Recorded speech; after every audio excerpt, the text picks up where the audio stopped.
바다는 끝없이 어두웠습니다. 저는 6시간을, 정말 6시간을 죽음과 붙잡고 헤엄치고 있었습니다. 숨을 들이쉴 때마다 차가운 바닷물이 폐로 들어왔고 팔과 다리는 이미 제 것이 아니었습니다. 북쪽에서 밀려오는 조류가 제 몸을 다시 끌고 갈 때마다 저는 온몸으로 버텼습니다. 여기서 죽을 수 없다. 나는 살아야 한다. 그렇게 버티고 있던 그때 저 멀리서 불빛 하나가 켜졌습니다. 그리고 바다를 가르는 굉음, 눈앞에서 멈추어 선 고속보트, 거칠게 튀는 물보라 사이로 한 군인이 제 손목을 붙잡았습니다. 그리고 그가 저에게 단 한마디를 건넸습니다. 그 순간 저는 끝까지 붙잡고 있던 마지막 힘을 놓아버렸습니다. 그 자리에서 무너졌습니다. 그 말은 평생 누구에게도 들어본 적 없는 말이었습니다. 그날 이후 저는 밥 한 숟가락에도 손이 떨릴 만큼 세상이 달라졌습니다. 6시간 목숨 건 탈출의 진짜 이야기를 들려드리겠습니다. 더 많은 이야기를 듣고 싶으시다면 구독과 좋아요로 응원 부탁드립니다. 저는 그날 밤 아무 말도 하지 못한 채 문고리를 잡았습니다. 손끝이 떨렸습니다.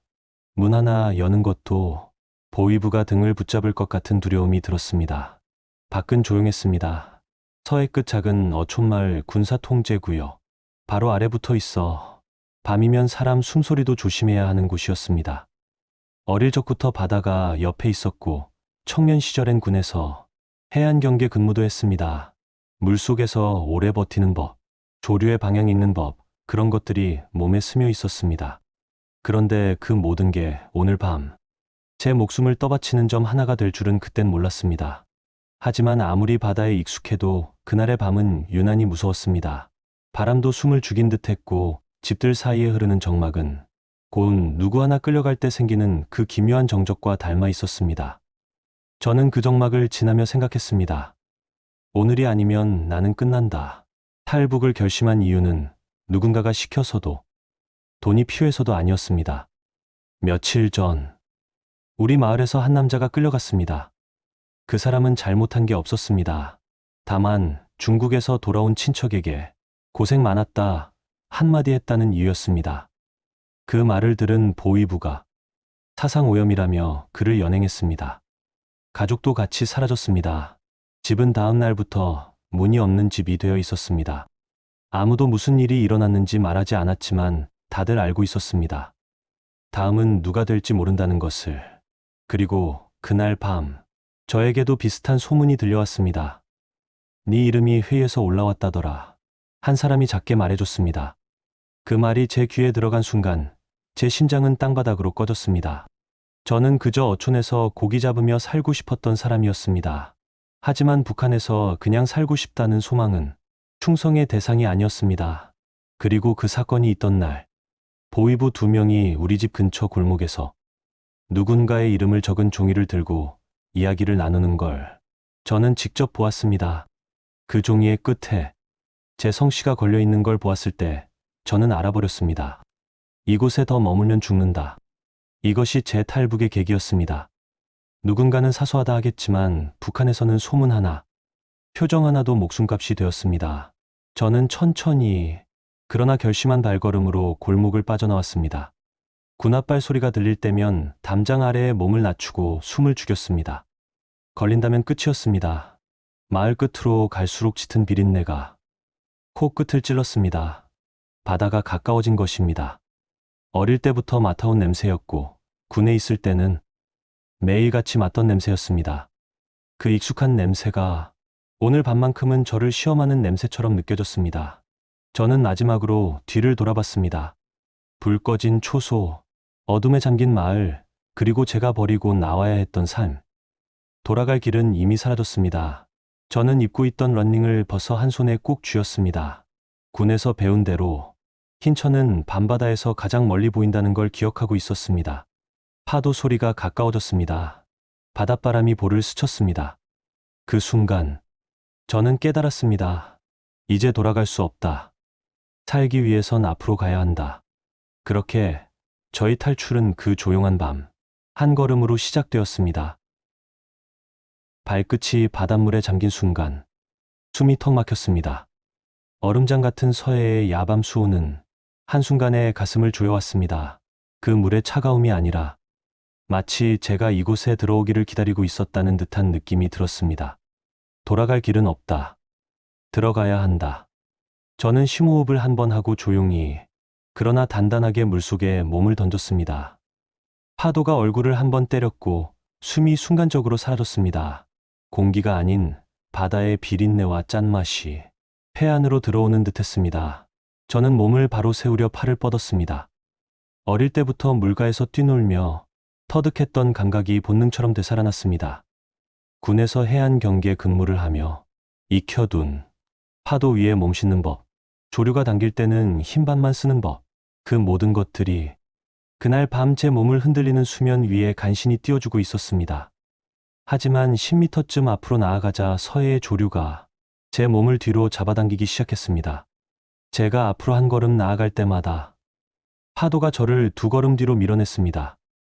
안 돼, 돌아가면 안 돼. 저는 다시 팔을 크게 저었습니다. 차가운 물이 팔 전체를 감싸며 근육이 천천히 굳어갔습니다. 마치 누가 제 어깨에 무거운 돌을 얹은 듯 팔이 점점 내려오려 했습니다. 저는 입에 들어오는 바닷물을 뱉어내고 호흡을 크게 들이켰습니다. 하지만 차가운 공기마저 폐를 얼어붙게 했습니다. 시간은 흐르고 있었지만 저는 시계를 볼 수 없었습니다. 다만 몸이 천천히 죽어가는 것만 느껴졌습니다. 손끝 감각이 사라지고 다리가 저려오기 시작했습니다. 저체온증이 오고 있다는 걸 겨울해단 근무 때 이미 경험해본 터라 저는 알고 있었습니다. 정신 차려, 아직 멀었다. 아직. 파도는 때로는 옆에서 때로는 아래에서 제 몸을 밀었습니다. 그러다 어느 순간 멀리서 파도 위로 흰 불빛 하나가 올라왔다 내려갔습니다. 저는 순간 제 몸을 더 들어 올렸습니다. 물에 젖은 러닝을 쥔 손을 가슴 위로 붙였습니다. 구명 신호를 보내기에는 아직 너무 멀었습니다. 그 불빛이 북측 경비정의 탐조등인지 남쪽의 등화인지 저는 알 수 없었습니다. 서해에서 불빛은 구원이 될 수도, 내 목숨을 끊는 칼날이 될 수도 있었습니다. 그때 멀리서 엔진 소리가 들렸습니다. 저는 몸을 더 낮췄습니다. 파도와 파도 사이, 몸을 최대한 평평하게 눕혀 흔적을 감추했습니다. 물 위 한 점의 검은 그림자가 있으면 북쪽 경비정은 가차없이 기관총을 쏘았습니다. 제발 지나가라. 제발. 엔진음은 점점 커졌다가 어느 순간 또 멀어졌습니다. 저는 그제야 얼어붙은 듯한 폐에서 숨을 한번 토해냈습니다. 그 순간에도 조류는 제 몸을 북쪽으로 다시 밀어내고 있었습니다. 저는 물 위로 다시 얼굴을 들고 밤하늘을 바라봤습니다. 달도 구름 뒤에 숨어 저를 외면하는 것처럼 느껴졌습니다. 6시간이든 10시간이든 살아만 있자. 저는 이를 악물고 팔을 한 번, 또 한 번 휘저었습니다. 바다는 여전히 저를 삼키려 했지만 제 몸은 아직 살아 있었습니다. 얼마나 시간이 지났을까? 온몸이 굳어 돌덩이처럼 가라앉으려던 그때 멀리서 아까의 불빛과는 다른 남쪽에서만 볼 수 있는 희미하지만 따뜻한 빛이 조금씩 제 쪽으로 움직이고 있었습니다. 저는 그 빛을 보자 굳어가던 팔이 다시 한번 물을 갈랐습니다. 그 빛이 제 목숨의 마지막 끈처럼 보였습니다. 얼마나 헤엄쳤는지 시간 감각은 이미 사라지고 없었습니다. 바다는 제가 앞으로 나아가려는 의지를 비웃기라도 하듯 계속해서 제 등을 밀어 북쪽으로 돌려보내려 했습니다. 육지에서 보던 파도와 달리 바다 한가운데서 맞는 파도는 마치 벽처럼 제 앞을 가로막았습니다. 저는 팔을 휘저을 때마다 어깨가 부서지는 듯한 통증을 견뎌야 했습니다. 손끝은 이미 감각이 사라져 물인지 피인지 구별할 수 없었습니다. 다리는 힘이 풀린 상태에서 그냥 물 위에서 떠다니는 느낌뿐이었습니다. 그때였습니다. 저 멀리 바다와 하늘이 맞닿은 어둠 속에서 불빛이 한 점 아주 희미하게 흔들렸습니다. 달빛조차 없는 그 밤에 빛이 보인다는 건 기적과도 같았습니다. 처음엔 잘못 본 줄 알았습니다. 제가 상상한 건지 바다 위 착시인지 구분되지 않았습니다. 하지만 파도 사이로 솟구쳐 오를 때마다 그 불빛은 조금씩 형태를 갖추기 시작했습니다. 저쪽이다, 남쪽이다.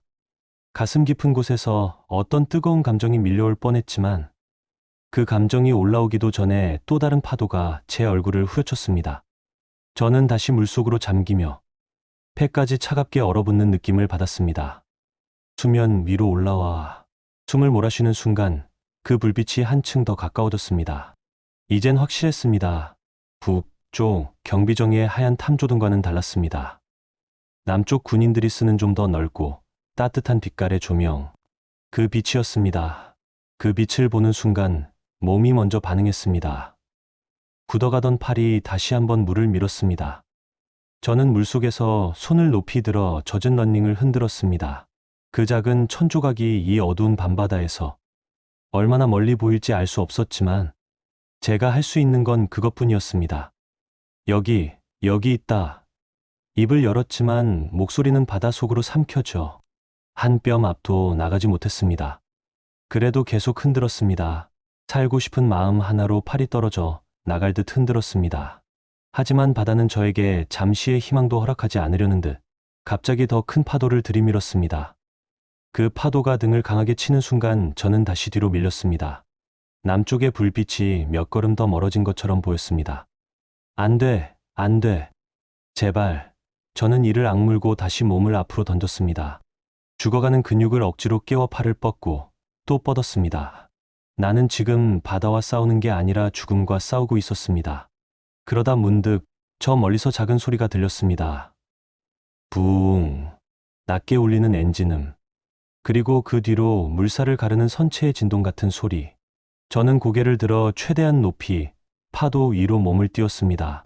그 순간 불빛이 확실하게 제 쪽으로 향했습니다. 흔들리지도 않고 사라지지도 않는 뚜렷한 방향성. 그들이 나를 봤다. 가슴이 갑자기 뜨거워졌습니다. 살아야 한다는 본능이 온몸을 다시 움직이게 했습니다. 저는 런닝을 더 높이 들고 팔이 찢어질 듯 흔들었습니다. 그리고 아주 잠시, 진짜 잠시지만 바다가 제 몸을 떠받쳐주는 것 같은 기묘한 감각이 들었습니다. 살 수 있다는 희망은 이렇게 작고도 강했습니다. 그러나 동시에 바다는 마지막처럼 저를 밑으로 끌어당겼습니다. 저체온증이 이미 진행되고 있었고 팔은 제대로 올라가지도 않았습니다. 하지만 그때 멀리서 들리던 엔진음이 확실히 가까워졌습니다. 빛도 더 커졌습니다. 저는 흐릿해지는 시야 속에서 그 빛만 바라보았습니다. 제발 오기만 해다오. 지금 아니면 나는 그 순간 눈앞에서 마치 칼날처럼 파도를 가르는 강한 불빛이 번쩍였습니다. 그리고 저는 알았습니다. 누군가 드디어 나에게 오고 있다는 것을. 불빛은 점점 더 가까워졌습니다. 처음엔 파도 위에 깜빡이는 점에 불과했지만 이제는 분명한 형태를 갖추기 시작했습니다. 어둠을 쫙 갈라버릴 듯한 굵고 선명한 조명 한 줄기. 그 빛은 제가 평생 살아온 북쪽에서는 단 한 번도 본 적 없던 빛이었습니다. 저는 다시 젖은 런닝을 들어 할 수 있는 힘을 다해 흔들었습니다. 팔이 부서질 듯 아파도 저는 흔들었습니다. 빛이 나를 향해 오는 것이 분명해지는 순간부터 제가 할 수 있는 유일한 행동이었습니다. 제발, 여기 있습니다. 목에서 나온 소리는 바다에 금세 흩어졌습니다. 하지만 이상하게도 그 순간 바다가 저를 삼키려던 기세가 잠시 누그러진 듯한 느낌마저 들었습니다. 그리고 마침내 파도를 가르는 굉음이 제 귀 바로 옆까지 들려왔습니다. 저는 남은 힘을 모두 짜내 다시 몸을 세웠습니다. 눈앞에 해병대의 고속단정이 모습을 드러냈습니다. 바다를 거칠게 가르고 곧장 제 쪽으로 파고들었습니다. 하얀 물보라가 사방으로 튀었습니다. 그 모습은 마치 한 사람이라도 더 살리겠다는 의지 자체처럼 보였습니다. 저는 그 배가 그저 운 좋게 지나가다가 저를 발견한 것이 아니라는 걸 직감적으로 알았습니다. 그들은 저를 찾으러 온 것이었습니다. 저처럼 이름도, 신분도, 배경도 모르는 사람, 살아있다는 이유 하나만으로 바다 끝까지 달려와 구하는 나라, 그 나라가 바로 대한민국이라는 사실이 그 순간 제 가슴을 후벼팠습니다. 고속보트가 속도를 줄이자 군인들의 모습이 보이기 시작했습니다. 붉은색 조끼 위에 대한민국 마크가 선명히 박혀 있었고 그들은 거친 파도 속에서도 한치의 흔들림 없이 제 쪽으로 몸을 내밀고 있었습니다. 저기 있다. 11시 방향. 흰색 천 흔드는 사람, 제 귀에도 들릴 만큼 선명한 목소리였습니다. 그 말이 들리는 순간 눈물이 핑 돌았습니다. 누군가가 저를 사람으로 부르고 있다는 사실, 그게 얼마나 낯설고 얼마나 뜨거운 감정이었는지 모릅니다. 거기 계신 분, 조금만 버티십시오.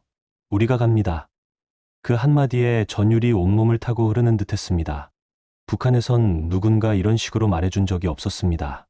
사고가 나면 책임을 묻고 도와달라고 하면 죄를 묻는 곳이었습니다. 하지만 이들은 제가 누구인지 따지지도 않았습니다. 출신도, 배경도, 죄도 묻지 않았습니다. 그저 살려야 할 사람으로 보고 달려오고 있었습니다. 그 순간 바다보다 더 차가웠던 제 가슴 깊은 곳이 서서히 녹아내리기 시작했습니다. 고속보트가 가까워질수록 물살은 더 거칠어졌고 저는 더 이상 몸을 가누기 힘들었습니다. 그때 보트 앞쪽 난간 위에서 한 군인이 몸을 반쯤 밖으로 내밀었습니다. 여기 잡으십시오. 놓치면 안 됩니다. 그의 손이 어둠 속에서 크게 뻗어나왔습니다. 그 손은 저를 살리기 위해 어떤 위험도 개의치 않는 손이었습니다.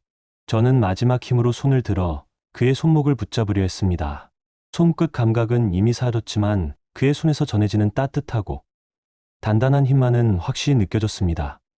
그 순간 저는 깨달았습니다. 내가 이제 살 수도 있겠구나. 그리고 그 깨달음은 바다 속에서 단 한 번도 느껴보지 못했던 감정이었습니다. 해병대 고속보트는 바다를 찢으며 저를 향해 마지막 거리를 좁히고 있었습니다. 그들은 제 목숨을 진짜로 잡으러 오고 있었습니다. 해병대원은 물에 빠질 듯 흔들리던 저를 있는 힘을 다해 끌어당겼습니다. 저는 구조정 바닥 위로 거의 쓰러지듯 올라왔습니다. 바닥에 누워 헐떡이는 저를 내려다보며 그 군인은 제 얼굴을 확인했습니다. 그리고 미세하게 고개를 끄덕이더니 입을 열었습니다. 그의 첫 마디는 제가 평생 들어본 적 없는 말이었습니다. 잘 오셨습니다. 그 순간 제 안에서 버티고 있던 마지막 줄기가 툭 하고 끊어졌습니다. 바닷물과 눈물이 섞여 제 얼굴을 타고 흘러내렸습니다. 북한에서는 누구도 나를 잘 왔다고 말한 적이 없었습니다. 존중은커녕 사람으로 대해준 적도 거의 없었습니다. 그런데 이 낯선 군인은 저를 환영하고 있었습니다. 숨을 몰아쉬던 저에게 그는 다시 말했습니다. 대한민국에 오신 걸 진심으로 환영합니다. 그 말을 듣는 순간 저는 그 자리에서 무너졌습니다. 하늘과 바다, 모든 소리가 하나로 뒤섞여 사라졌습니다. 지금까지 버텨온 공포, 굶주림, 모욕, 감시, 모든 감정이 한꺼번에 터져나오며 제 가슴을 훑었습니다. 저는 단정 바닥을 붙잡고 어린아이처럼 울음을 터뜨렸습니다. 해병대원은 저를 다그치거나 질문하지 않았습니다. 대신 젖은 어깨 위에 따뜻한 타월을 조심스럽게 덮어줬습니다. 괜찮습니다. 이제 안전합니다. 그 말은 바다가 제 몸을 잡아 끌던 목소리를 순식간에 지워버렸습니다. 고속보트는 남쪽 초소를 향해 빠르게 이동하기 시작했습니다. 바람이 몸을 때리는데도 저는 춥지 않았습니다. 왜냐하면 지금 제 귀에는 계속해서 울리고 있었기 때문입니다. 잘 오셨습니다. 대한민국에 오신 걸 환영합니다. 그 두 문장이 저의 인생 전체를 다른 방향으로 바꿔놓았습니다.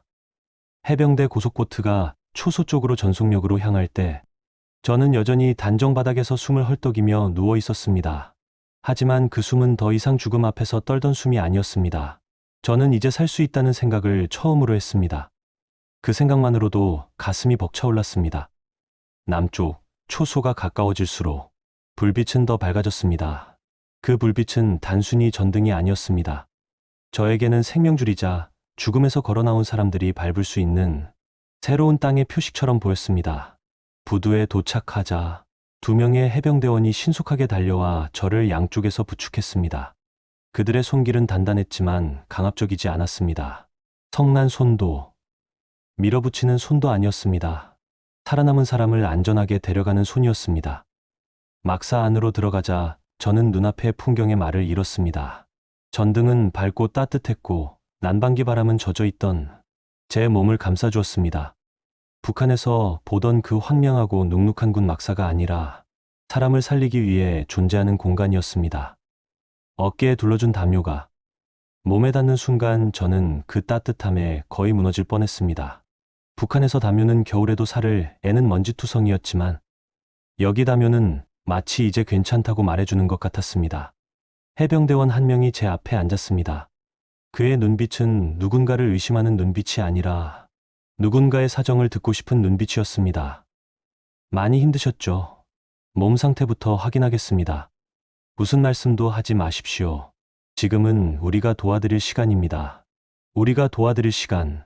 그 말 한마디가 저는 도저히 잊히지 않았습니다. 북한에서 저는 국가에게 보호받아 본 적이 없었습니다. 국가란 감시와 처벌, 공포의 이름이었지 구원의 이름이 아니었습니다. 그런데 대한민국에서는 제가 바다에서 건져지는 순간부터 국가의 손길이 제 몸을 붙잡고 있었습니다. 한 번도 느껴본 적 없는 감정이었습니다. 해병대원들은 제 몸 상태를 살피며 혹시 동상 증세는 없는지, 탈진이 심하니 당분을 먼저 보충해야 한다. 몸이 회복되기 전에는 아무것도 묻지 말자, 이렇게 서로 조용히 대화를 이어갔습니다. 그 말들은 제 귀를 때리는 소리가 아니라 살아남은 생명이 제대로 숨 쉴 수 있도록 배려하는 소리였습니다. 그때 한 해병대원이 저를 일으켜 앉히며 말했습니다. 여기는 대한민국입니다. 당신은 이제 보호받을 권리가 있는 분입니다. 오늘은 그저 쉬십시오. 저는 그 말을 들은 순간 가슴이 찌르르한 전기로 울렸습니다. 북한에서 누군가에게 권리라는 말을 들어본 적이 없었습니다. 그 단어 하나가 제 인생 전체를 뒤집어 놓았습니다. 막사 밖에서 누군가가 무전으로 말했습니다. 탈북민 도착, 상태 안정 중, 구조 완료. 그 짧은 한 문장이 제게는 믿을 수 없는 현실이었습니다. 제가 구조된 사람이라고 불리고 있었습니다. 그건 북한에서라면 상상도 할 수 없는 일이었습니다. 저는 담요를 꽉 움켜쥐며 몸을 웅크린 채로 속삭였습니다. 대한민국이 정말 날 살렸구나. 그날 저는 처음으로 국가가 사람을 지켜주는 나라에 도착했다는 걸 온몸으로 느꼈습니다. 해병대 막사 안은 고요했습니다. 바깥에서는 파도 소리가 으르렁거렸지만 막사 안 공기는 마치 다른 세계처럼 따뜻했습니다. 그 온도는 난방 때문만이 아니었습니다. 그곳에 있던 해병대원들의 태도, 그들이 저를 살아남은 사람으로 대해주는 방식이 막사 전체를 밝히고 있었습니다. 저는 담요를 뒤집어 쓴 채 침상에 앉아 있었지만 눈은 계속 해병대원들을 쫓고 있었습니다. 그들은 분주하게 움직이면서도 누구 하나 제게 눈초리를 주거나 경계심을 드러내는 사람은 없었습니다. 그게 제겐 너무나 낯설었습니다. 북한에서는 사람을 보는 눈빛 뒤에 항상 추궁이 있었습니다. 넌 누구냐? 뭘 숨기냐? 왜 여기 있냐? 그런 질문이 몸에 배어 있었기에 저는 그 따뜻한 시선을 견디기조차 어려웠습니다. 잠시 후 문이 조용히 열렸습니다. 한 해병대원이 김이 모락모락 나는 쟁반을 들고 들어왔습니다. 그 순간 제 몸은 스스로 반응했습니다. 배에서 소리가 났습니다. 식사 먼저 하셔야 합니다. 그는 조심스럽게 제 앞에 라면 한 그릇과 뜨끈한 밥 한 공기를 내려놓았습니다. 그릇 위로 피어오르는 김이 마치 새 생명처럼 따뜻하게 느껴졌습니다. 그는 다시 제 앞에 앉으며 물었습니다. 오늘 정말 아무것도 못 드신 겁니까? 저는 입술이 굳어 한참이나 대답을 못했습니다. 결국 입을 떼었을 때 말은 거의 속삭임처럼 나왔습니다. 예. 물도 제대로 못 마셨습니다. 해병대원의 표정이 순간 굳어졌습니다. 그는 젓가락을 제 손에 쥐어주며 말했습니다. 지금부터는 걱정하지 마십시오. 여기서는 배고프다고 혼나는 나라가 아닙니다. 그 말이 저를 송두리째 흔들었습니다. 북한에서 제가 먹는 음식은 항상 허락을 받아야 했습니다. 배가 고파도 함부로 말할 수 없었고 배급이 끊기면 그저 굶어야 할 뿐이었습니다. 그런데 대한민국은 제가 이유도 말하기 전에 먼저 밥을 내주고 있었습니다. 저는 젓가락을 들었지만 손이 너무 떨려 2번이나 떨어뜨렸습니다. 라면이 담긴 그릇은 저를 바라보는 해병대원의 눈빛만큼이나 따뜻해 보였습니다. 그는 젓가락을 다시 손에 쥐어주면서 말했습니다. 천천히 드세요. 오늘은 당신이 살아 돌아온 날입니다. 그 말을 듣자 젓가락 끝이 위로 올라가지 않았습니다. 눈이 뜨거워져 시야가 흔들렸습니다. 저는 겨우 면을 한 가닥 집어 입안에 넣었습니다. 뜨거운 국물이 목을 타고 내려가 가슴 한가운데까지 스며드는 느낌. 저는 그 뜨거움에 그 자리에서 울음을 터뜨렸습니다. 북한에서 음식을 먹으며 온다는 건 상상조차 할 수 없는 일이었습니다. 음식은 살아남기 위한 연료였지 감정을 느끼게 하는 대상이 아니었기 때문입니다. 그런데 지금 라면 한 젓가락이 저를 무너뜨리고 있었습니다. 해병대원들은 제 울음에 놀라지 않고 그저 조용히 곁에 서 있었습니다. 누가 들으라는 듯 크게 말하지 않았지만 한 해병대원이 천천히 그러나 분명히 말했습니다. 이제는 당신 편이 있습니다. 여기는 대한민국입니다. 그 말에 저는 더 크게 울었습니다. 어깨가 들썩일 정도로 북한에서 참아왔던 모든 감정이 한꺼번에 쏟아졌습니다. 라면은 뜨거웠고 짰고 매웠고 그리고 무엇보다 따뜻했습니다. 그 따뜻함이 저를 사람으로 만들어 주었습니다. 그날 저는 처음으로 느꼈습니다. 아, 이 나라에서는 내가 사람이구나. 라면 한 그릇이었지만 그건 40년 동안 경험하지 못한 존엄이라는 맛이었습니다. 라면 한 그릇으로 몸을 조금 추스르고 나자 해병대원들은 제게 얇은 침구를 깔아주었습니다. 하지만 저는 누울 수가 없었습니다. 누우면 다시 바닷물이 올라올 것 같았고 조류가 다리를 붙잡아 끌어당길 것만 같았습니다. 그 불안한 모습을 본 해병대원 한 명이 조용히 옆에 앉아 말했습니다. 괜찮습니다. 이제 바다는 끝났습니다. 당신은 대한민국 땅에 안전하게 있습니다. 그 말이 무슨 약처럼 제 마음을 진정시켰습니다. 북한에서 평생 들어온 군인의 말은 항상 공포와 지시에 가까웠습니다. 하지만 이곳에서 군인의 말은 사람을 살리는 말이었습니다. 조금 시간이 지나자 막사 밖에서 차량 소리가 들렸습니다. 해병대 장교가 들어와 조용히 제게 설명했습니다. 이제부터는 보호 절차에 들어갑니다. 걱정하지 마십시오. 대한민국은 당신을 위험에 다시 놓아두지 않습니다. 저는 그 말을 머리가 아니라 가슴으로 들었습니다. 보호. 북한에서는 한 번도 가져본 적 없는 단어였습니다. 밖에 준비된 군용 차량은 뜨겁게 데워져 있었습니다. 문을 여는 순간 따뜻한 공기가 얼굴에 닿아 눈물이 또 핑 돌았습니다. 저를 차에 태운 해병대원들은 끝까지 저를 향해 고개를 숙였습니다. 힘내십시오. 대한민국이 있습니다. 그 짧은 말들이 바다에서 붙잡고 있던 마지막 공포까지 녹여냈습니다. 차가 움직이기 시작하자 초소의 불빛이 점점 멀어졌습니다. 그 불빛은 마치 누군가가 제 등을 떠밀어 새로운 길로 안내하는 것처럼 느껴졌습니다. 얼마 지나지 않아 저는 국정원 보호센터로 인계되었습니다.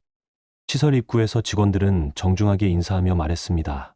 어서 오십시오. 여기서는 모든 것이 당신을 위한 절차입니다. 그 말은 저에게 작은 충격이었습니다. 북한에서는 언제나 조사받으러 오라 신문하겠다, 대답하라. 이런 말만 들어봤습니다. 그런데 여기서는 어서 오십시오라는 말이 또다시 자연스럽게 들렸습니다. 보호센터 안은 깨끗했고 조용했습니다. 벽에 걸린 커다란 태극기를 보자 가슴 어딘가가 뜨겁게 데펴지는 느낌이 들었습니다. 저 깃발 아래에서는 사람이 사람답게 살 수 있다는 것을 그제야 실감했습니다. 의료진은 제 몸 상태를 세세하게 확인했습니다. 동상 여부, 탈진 정도, 체온, 영양 상태. 저의 몸을 사람의 몸으로 취급하는 모습에 또다시 눈물이 고였습니다. 한 간호사는 제 손등 위를 조심스럽게 눌러보며 말했습니다. 이제 정말 괜찮습니다. 정말 고생하셨습니다. 그 말 하나에 저는 또 울컥했습니다. 울음이 제 마음속 어딘가에 수십 년 쌓여 있었던 것처럼 계속해서 올라왔습니다. 며칠 뒤 저는 회복을 마치고 본격적인 정착 교육에 들어갔습니다. 처음으로 천장을 마음 편히 보며 잠들었고, 처음으로 배고픔을 걱정하지 않았고, 처음으로 미래라는 것을 생각할 수 있었습니다. 밤이 깊어갈 무렵 혼자 창가에 서 있었습니다. 멀리 보이는 불빛들, 차 소리, 사람들의 웃음소리, 그 모든 것이 저에게 이렇게 말하는 것만 같았습니다. 살아라. 이곳이 너를 받아준다. 저는 조용히 눈을 감고 해병대 단정 위에서 들었던 그 말을 떠올렸습니다. 잘 오셨습니다. 대한민국에 오신 걸 환영합니다. 그리고 그 말에 다시 대답했습니다. 네, 저 이제 여기서 살겠습니다. 그날 밤, 저는 대한민국에서 두 번째 인생을 시작했습니다. 앞으로 더 많은 분단 이야기와 탈북 실화를 들려드리겠습니다. 구독과 좋아요로 응원 부탁드립니다. 감사합니다.